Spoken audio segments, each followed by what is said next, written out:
الثورة تعني التضحية دائما وأبدا حتى نهاية العمر. أنا دافع ثمن بقائي هنا في الظلام من هؤلاء القطط الفيران. هذه آخرتها، هذه آخرتها.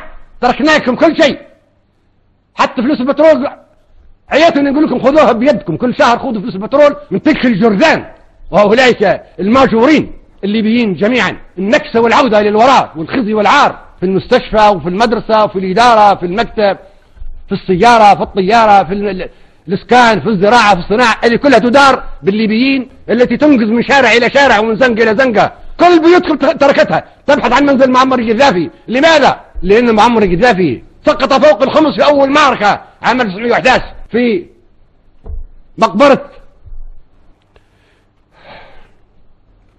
معمر القذافي. لا تفرط فيه ليبيا ولا يفرط فيه الشعب الليبي ولا الأمة العربية ولا الأمة الإسلامية ولا أفريقيا ولا أمريكا اللاتينية ولا كل الشعوب.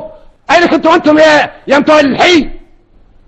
معمر القذافي إلى جانب كل الدكاكين وكل الورش وكل الخدمات تعطي الحبوب وأحيانا حتى النقود، ومتأكد أنه بعد هذا النداء عندما تقول ليبيا يقولوا لك ليبيا ليبيريا ليبنون، ما يعرفوا ليبيا. أما اليوم تقول ليبيا يقول لك ليبيا قذافي، ليبيا الثورة، مش ياك احرق عجلة، امسك بندقية، عين في بغازي واخذ قنابل من تلك الجرذان وهؤلاء الماجورين.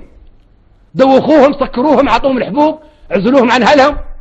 يا اهل بغازي من انتم يلي لا تتصدقون في الظلام في حقاف درنا وفي حقاف الجبل الاخضر وفي حقاف في اي حق اخرى.